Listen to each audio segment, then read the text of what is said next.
पढ़ाने के बाद श्री व्यास जी ने आपको पुराण वक्ता होने का आशीर्वाद दिया। यही कारण है कि इनका संपूर्ण जीवन ऋषियों मुनियों के आश्रयों में भगवत गुण लीला कीर्तन में ही बीता। इनका सबसे बड़ा कथा सत्र नैमिषारण्य में हुआ।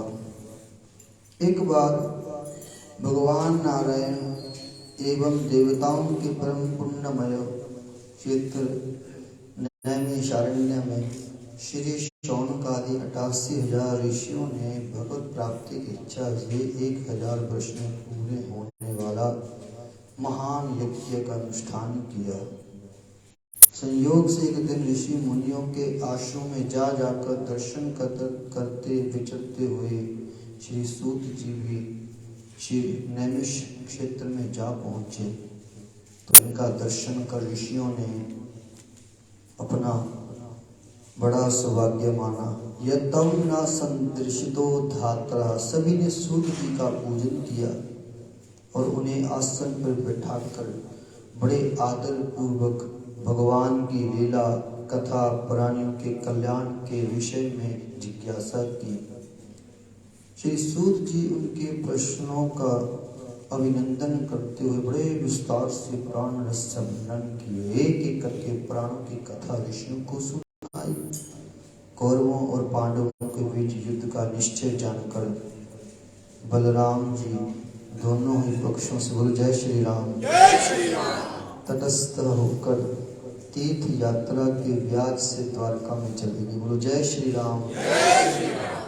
से वे सभी तीर्थों का परिभ्रमण करते नैमिषारण्य पहुंचे, जहां शौनक आदि ऋषि उन दिनों सत्संग रूप सत्र कर रहे थे।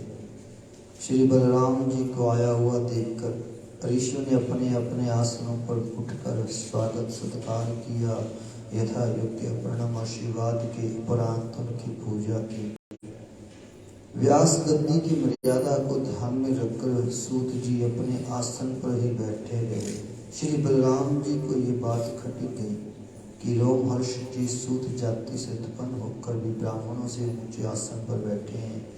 यहाँ तक मेरे आने पर ना उठकर स्वागत किया और ना हाथ जोड़कर प्रणाम की। बस श्री बलराम जी को क्रोध आ गया। उन्होंने अपने हाथ से स्थित कुश की नोक से उन पर प्रहार किया। वे तुरंत मर गए। ये देखकर ऋषि मुनि हाय हाय करने लगे। सबके चित्त में खिन्न हो गया। उन्होंने बलराम से कहा, प्रभु आपने बड़ा धर्म किया है।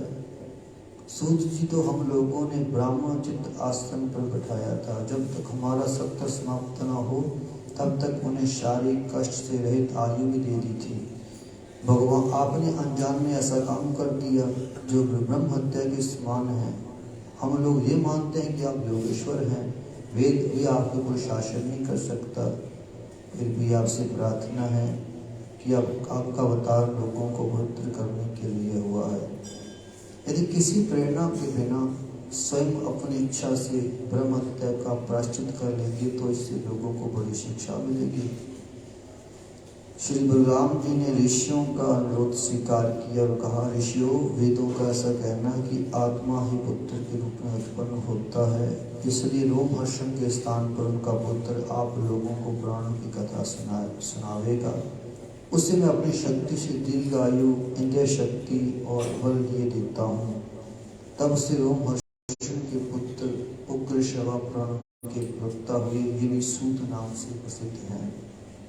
बोलिए अपने अपने गुरु महाराज श्री बाबा पूज्य देव श्री सदगुरुदेव जी महाराज, उमापति महादेव की 80-84 सचियां जोता वाली माता की बड़ी सजा पुलिया मुदस्ते